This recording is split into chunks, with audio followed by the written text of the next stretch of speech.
नमस्कार मित्रांनो, स्वागत आहे तुमचं आपल्या चॅनल मराठी नेट कॅफेमध्ये. तर आज आपण पाहणार आहे दी न्यू इंडिया इन्शुरन्स कंपनी लिमिटेडमध्ये 300 जागांची भरती निघालेली आहे. तर ही भरती पूर्ण भारतभर आहे. तर सहाय्यक पदाची ही भरती आहे.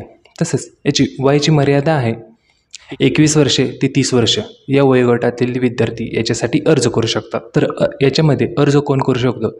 जे विद्यार्थी मान्यताप्राप्त विद्यापीठातून ग्रॅज्युएशन पूर्ण आहे किंवा पदवीधर आहेत ते विद्यार्थी याच्यासाठी अर्ज करू शकतात. तर याचे मासिक पेमेंट राहणार आहे 37,500 रुपये. तसेच ऑनलाईन अर्ज करण्याची तारीख ही 1 फेब्रुवारी 2024 ते लास्टची तारीख ही 15 फेब्रुवारी 2024पर्यंत ही राहील. तर जास्त माहितीसाठी आपल्या डिस्क्रिप्शन लिंकमध्ये तुम्हाला अधिकृत PDF ही लिंक दिलेली आहे. ते लिंकवर जाऊन तुम्ही जास्त माहिती पाहू शकता. तसेच ऑनलाईन अर्जाची लिंक तुम्हाला देखील त्या ठिकाणी तुम्हाला दिसून येईल. तसेच या भरतीसाठी अर्ज कसा करावा या संदर्भात आज आपण व्हिडिओमध्ये पाहणार आहेत. चला तर व्हिडिओ सुरुवात करू. व्हिडिओला सुरुवात करण्यापूर्वी जर तुम्ही आपल्या चॅनलवर नवीन आला आहात तर व्हिडिओला आपल्या सबस्क्राईब करून ठेवा. तसेच नवनवीन व्हिडिओ किंवा भरती संबंधित व्हिडिओ पाहण्यासाठी ते तुम्हाला उपयोगी पडेल. चला तर व्हिडिओला सुरुवात करू.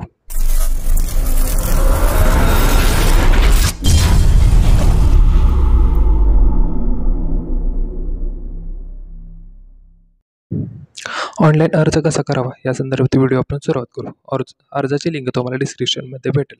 तर याची अर्ज करण्याची तारीख आहे 1 तारखेपासून सुरू झालेली आहेत आणि तसेच 15 तारीख ही शेवटची तारीख आहे. तर या ठिकाणी तुम्हाला वरती दिसेल क्लिक हिअर टू रजिस्ट्रेशन या बटनावर तुम्हाला क्लिक करून रजिस्ट्रेशनला सुरुवात करायची आहे. तर पहिल्यांदा आपण या पेजवरती येऊ. या पेजवरती आपल्याला वरती दिसेल फर्स्ट नेम. तर या ठिकाणी आपल्याला आपलं पहिलं नाव टाकायचं आहे. ज्या पद्धतीने तुमच्या आयडेंटिटी कार्डवर जे नाव आहे त्या पद्धतीने तुम्ही इथे नाव टाकून घ्या. तसेच कन्फर्म नेममध्ये पण आपल्याला आपलं नाव टाकून घ्यायचं आहे. त्याच्यानंतर मिडल नेममध्ये वडिलांचं नाव, त्याच्यानंतर कन्फर्म नेममध्ये ते टाकून घ्या. लास्ट नेममध्ये आडनाव.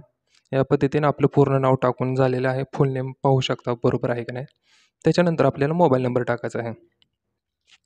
व्हॅलिड मोबाईल नंबर टाका. त्याच्यावरती आपल्याला त्याचा या अर्जाचा ID पासवर्ड येणार आहे. त्याच्यानंतर कन्फर्म मोबाईल नंबरमध्ये पण तोच नंबर आपल्याला परत टाईल करायचा आहे. त्याच्यानंतर आपल्याला ईमेल ID टाकून घ्यायचा आहे.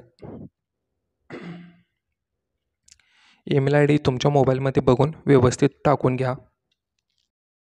या ठिकाणी मी ईमेल ID टाकून घेतलेला आहे. कन्फर्म ईमेल IDमध्ये पण आपल्याला वरती टाकलेले ईमेल IDच खाली रिएंटर करायचा आहे.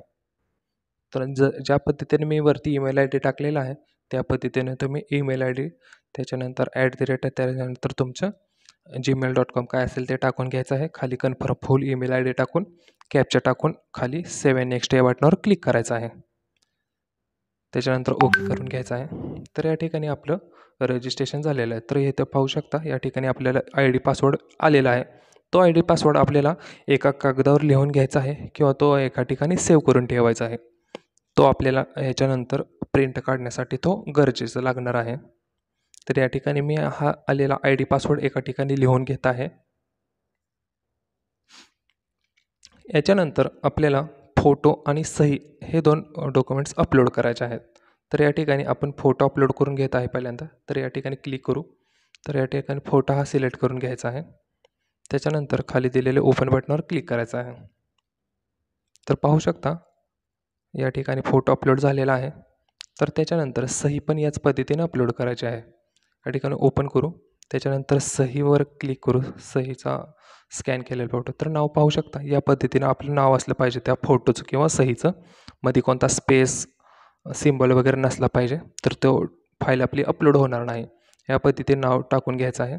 त्याच्यानंतर पाहू शकता फोटो हा 20 ते 50 KB असावा आणि सिग्नेचर ही 10 ते 20 KB याच्यामध्ये असावे. तरच आपला फोटो आणि सही या ठिकाणी अपलोड होईल, नाहीतर नाही होणार.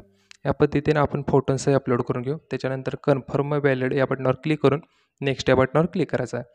त्याच्यानंतर आपल्याला पोस्ट वॅकन्सी स्टेटवर सिलेक्ट करायचं आहे. कोणत्या स्टेटमध्ये आपल्याला फॉर्म भरायचा आहे ते सिलेक्ट करायचं आहे. यानंतर तुम्ही स्टेट सिलेक्ट केलेलं त्याच्यामध्ये तुम्हाला मराठी लँग्वेज आहे त्या स्टेटची, त्या लँग्वेजबद्दल तुम्हाला माहिती आहे का ते सिलेक्ट करून लिहायचं आहे. त्याच्यानंतर कॅटेगरी सिलेक्ट करायची. OBC इथं सिलेक्ट केल्यानंतर त्याला नॉन क्रिमिनल कंपल्सरी लागतं.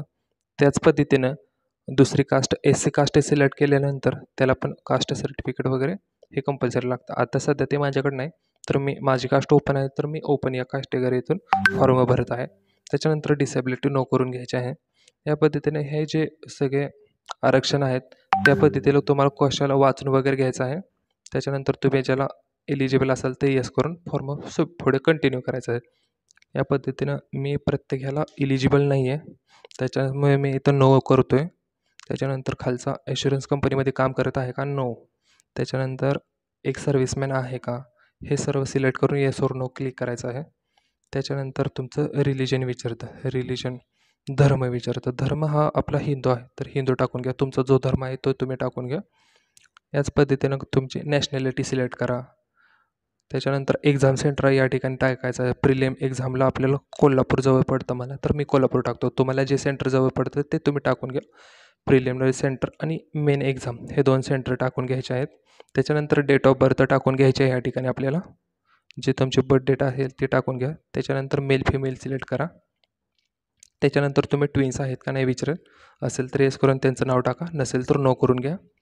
त्याच्यानंतर तुम्ही मॅरिड आहे का ते तुम्हाला विचारेल. तर असेल तर मॅरिड करा, नसेल तर अनमॅरिड या बटनावर क्लिक करून पुढे जायचं आहे. त्याच्यानंतर आपल्या वडिलांचं नाव टाकायचं आहे. त्याच्याखाली आपल्या आईचं नाव टाकायचं आहे मदर्स नेममध्ये. त्याच्यानंतर आपला ॲड्रेस टाकायचा आहे. तुम्ही कोणत्या गावातून येता, कोणत्या नगरमध्ये राहता, ते संपूर्ण माहिती या ठिकाणी आपल्याला टाकून घ्यायची आहे. तर मी या ठिकाणी माझ्या गावाचं नाव टाकून घेतो आहे. त्याच्यानंतर नगरचं नाव टाकून घेतो. त्याच्यानंतर तालुका आणि जिल्हा दोन्ही पण टाकून घेतो. पत्रव्यवहाराला मला कोणतीसुद्धा अडचण येणार नाही नंतर. त्यासाठी संपूर्ण ॲड्रेस व्यवस्थित टाकून घ्यायचा आहे. डिस्ट्रिक्ट टाकून झाल्यानंतर स्टेट आपल्याला इथं महाराष्ट्र सिलेक्ट करायचा आहे. त्याच्यानंतर पिनकोड टाकायचा आहे आपल्या गावाचा. त्याच्यानंतर दोन्ही ॲड्रेस सेमच असेल तर एस करून पुढे कंटिन्यू करायचा आहे. जर तुमचा दुसरा ॲड्रेस वेगळा असेल तर तो वेगळा ॲड्रेस टाकून घ्या. त्याच्यानंतर GST बिलसाठी कोणता पण ॲड्रेस दिला तर चालतं. त्याच्यानंतर ओपनसाठी 800-850 रुपये फी येत्या, ते इथे दिसेल आपल्याला. त्याच्यानंतर व्हॅलिड युअर डिटेल्स या बटनावर क्लिक करून व्हेरीफाय करायचं आहे. त्याच्यानंतर सेव्ह अँड नेक्स्ट बटनावर क्लिक करायचं आहे. या ठिकाणी ही इन्फॉर्मेशन सेव्ह झालेली आहे. त्याच्यानंतर आपल्याला ग्रॅज्युएशनचे डिटेल्स टाकायचे आहे. तुमचे ग्रॅज्युएशन कोणत्या फील्डमधून झालेले ते या ठिकाणी सिलेक्ट करा. Art, commerce, science, agriculture, diploma, engineering कशातून झालं असेल तर त्या या ठिकाणी सिलेक्ट करायचं. त्याच्यानंतर पासिंग डेट टाकायचे आहे. जर तुमच्याकडं सर्टिफिकेट नसेल पासिंगचं तर या ठिकाणी 31 मे आणि ज्या वर्षी तुमचं ग्रॅज्युएशन झालं आहे तर ते या ठिकाणी टाकून घ्यायचं आहे. जर तुमच्याकडं ही तारीख असेल तर ती तारीख या ठिकाणी टाकून घ्यायची आहे. नसेल तर ही तारीख टाका आणि ज्या वर्षी तुमचं झाले ती वर्ष टाका. त्याच्यानंतर मार्क्स या ठिकाणी टाकून घ्यायचे आहेत. त्याच्यानंतर ग्रेड, जर 60च्या वरती ग्रेड असेल तर फर्स्ट क्लास करा. 60च्या आधीच्यामध्ये असेल तर सेकंड क्लास करा आणि त्याच्यापेक्षा खाली असेल तर थर्ड क्लास करा. त्याच्यानंतर पोस्ट ग्रॅज्युएशन झालं असेल तर त्याचे डिटेल्स टाकून घ्या. इतकं गरजेचं नाही, टाकलं तर चालतं, नाही टाकलं तरी चालतं. त्याच्यानंतर खाली विचारेल तुम्हाला बघा, इंग्लिश विषय हा तुम्हाला 10वी-12वीला होता का नाही, तर या ठिकाणी एस करून घ्यायचा आहे. प्रत्येकाला इंग्लिश विषय असतोच. तर वर्क एक्सपिरियन्स इथे विचारेल, जर वर्क एक्सपिरियन्स असेल तर येस करा, नसेल तर नो करा. तर त्याच्यानंतर या ठिकाणी विचारेल तुम्हाला खाली SC ST OBC PWDसाठी प्री एक्झाम म्हणून ट्रेनिंग असतं, तर यासाठी तुम्हाला पाहिजे असेल तर या ठिकाणी एस करून करा. हे फक्त SC ST OBC आणि PWD या कॅटेगरीसाठी फक्त राहील. ते ओपनसाठी हे नाही आहे प्री ट्रेनिंग. त्याच्यानंतर खाली विचारेल लँग्वेज नाव, या ठिकाणी तुम्हाला कोणकोणत्या लँग्वेज येतात ते आहेत ते टाकून घ्यायचे आहेत. त्याच्यानंतर रीड, राईट, स्पीक या तिन्ही बटनावर क्लिक करायचं आहे. त्याबद्दल तुम्हाला कोणती माहिती आहे हे टाकून घ्यायचं आहे. तर मला मराठी, हिंदी, इंग्लिश या तिन्ही लँग्वेज माहीत आहेत, तर त्या मला बोलता, लिहिता, वाचता येतात. तर मी या तिन्ही लँग्वेज या ठिकाणी टाकून घेत आहे आणि तिन्ही ऑब्जेक्ट सिलेक्ट करत आहे. ह्याच्यानंतर हे टाकून झाल्यानंतर व्हॅलिड युअर डिटेल्स या बटनावर क्लिक करायचं आहे. तर या ठिकाणी व्हेरीफाय झालेलं आहे. त्याच्यानंतर सेव्ह अँड नेक्स्ट या बटनावर क्लिक करायचं आहे. आपण जो फॉर्म भरला तो या ठिकाणी आपल्याला शो होईल. तर ही पूर्ण माहिती व्यवस्थित वाचून घ्यायची आहे. पूर्ण स्पेलिंग वगैरे सहित सर्व माहिती वाचून घ्यायची आहे. बरोबर असेल तर येस करायचं आहे, नसेल तर खाली खाली येऊन सर्व माहिती चेक करून घ्यायची आहे. जर एखादी मिस्टेक याच्यामध्ये असेल, तुम्हाला आढळेल स्पेलिंग वगैरे चुकलं असेल, तर बॅक बटन दाबून आपण मागे जाऊन ते करेक्शन करून घ्यायचे आहे. नसेल तर आय ॲग्री बटनवर क्लिक करून कंप्लीट रजिस्ट्रेशन या बटनवर क्लिक करून घ्यायचं आहे. नसेल तर बॅक बटन दाबून तुम्ही मागची माहिती दुरुस्त करू शकता. तर या ठिकाणी आपली माहिती सर्व बरोबर आहे. त्याच्यानंतर आपण कंप्लीट रजिस्ट्रेशन या बटनवर क्लिक करून ओके करू. तर ही माहिती या ठिकाणी झाली आहे. त्याच्यानंतर आपल्याला लेफ्ट थंब इम्प्रेशन आणि हँडरायटिंग डिक्लेरेशन द्यायचं आहे. तर लेफ्ट थंब इम्प्रेशनमध्ये डाव्या हाताच्या अंगठ्याचा ठसा द्यायचा आहे. तर तो मी या ठिकाणी स्कॅन करून घेत आहे. तर या ठिकाणी मी स्कॅन करून घेतलेला आहे. तर तो या ठिकाणी मी आता अपलोड करून घेतो. तर मी फाईल ओपन करून घेतो. थंब इम्प्रेशन या ठिकाणी मी सिलेक्ट करून घेत आहे. स्कॅन केलेली इमेज. थंब इम्प्रेशन हे 20 ते 50 KB याच्यामध्ये असावं. तर या ठिकाणी थंब इम्प्रेशन दिसेल. आणि त्याच्यानंतर हँडरायटिंग डिक्लेरेशन ते पण याच पद्धतीने करायचं आहे. हँडरायटिंग डिक्लेरेशनमध्ये कोणती गोष्ट लिहायची ती तुम्हाला मी डिस्क्रिप्शन लिंकमध्ये देईन तिथे खाली. तिथे जाऊन तुम्ही पाहू शकता किंवा ह्याचा स्क्रीनशॉट काढून तुम्ही या पद्धतीने लिहू शकता. त्याच्यानंतर सिक्युरिटी कोडमध्ये दिलेले कॅप्चा टाकून घ्यायचा आहे. त्याच्यानंतर सेव्ह अँड नेक्स्ट या बटनावर क्लिक करून घ्यायचं आहे. तर या ठिकाणी आपली संपूर्ण डिटेल्स ही सेव्ह झालेल्या आहेत. त्याच्यानंतर आपल्याला पेमेंट करायचं आहे. 850 रुपयाचं पेमेंट आहे. तर ह्या कॅप्चा टाकून सबमिट या बटनावर क्लिक करून घ्यायचं आहे. तर आपण पेमेंट गेटवे या ऑप्शनवरती आपण पुढे इंटरफेस करू. तर पेमेंटच्या पोर्टलवर आपल्याला आलं आहे. तर या ठिकाणी credit card, debit card, UPI वगैरे हे ऑप्शन आहेत. तर सर्वात सोपं आपल्याला UPI पडतं. त्याला कोणते एक्स्ट्रा चार्ज लागत नाही. तर त्याच्यानंतर मेक पेमेंट ऑप्शनवर क्लिक करून प्रोसीड या ऑप्शनवर क्लिक करू. याच्यामध्ये तुम्ही UPI ID टाकून पण पेमेंट करू शकता. जो तुमचा UPI ID कोणता तो या ठिकाणी टाकून तुम्ही पेमेंट करू शकता असेल तो. UPI कोड तुम्हाला माहीत नसेल तर डायरेक्ट QR कोड स्कॅन करून तुम्ही पेमेंट करू शकता. मी या ठिकाणी QR कोड स्कॅन करून पेमेंट करत आहे. तर या ठिकाणी Google Pay, PhonePe कोणतं पण जो ॲप्लिकेशन असेल त्याच्यावरून तुम्ही पेमेंट करून घ्या. या ठिकाणी माझं पेमेंट झालेलं आहे. पेमेंट कंप्लीट झाले ते बाहेर पडेल.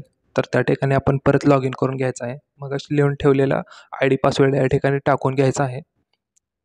ID पासवर्ड टाकून झाल्यानंतर कॅप्चा टाकून आपल्याला सबमिट ऑप्शनवर क्लिक करायचं आहे. तर या ठिकाणी सबमिट केल्यानंतर आपण पेजमध्ये लॉग इन हो. त्याच्यानंतर या पद्धतीने पाहू शकता ॲप्लिकेशन फॉर्म या ठिकाणी ओपन होईल. तर या पद्धतीने आपला हा फॉर्म भरून झालेला आहे या ठिकाणी. तर या ठिकाणी वरती प्रिंट ॲप्लिकेशन फॉर्मवर क्लिक करून याची आपण प्रिंट काढून घ्यायची आहे. या पद्धतीने हा फॉर्म भरायचा आहे. जर हा फॉर्म भरण्याची पद्धत जर तुम्हाला आवडली असेल तर आपल्या व्हिडिओला लाईक करा आणि ज्यांचे ग्रॅज्युएशन झालं आहे त्यांच्यासोबत हा व्हिडिओ शेअर करा. आणि जास्त माहितीसाठी आणि नवीन व्हिडिओ पाहण्यासाठी स्पर्धा परीक्षेचे भरतीचे आपल्या चॅनलला आत्ता सबस्क्राईब करून ठेवा. तसंच व्हिडिओमध्ये काय जर प्रॉब्लेम असेल तर तो कमेंट बॉक्समध्ये सांगा. त्याच्यावर आम्ही 100% उत्तर देऊ. धन्यवाद.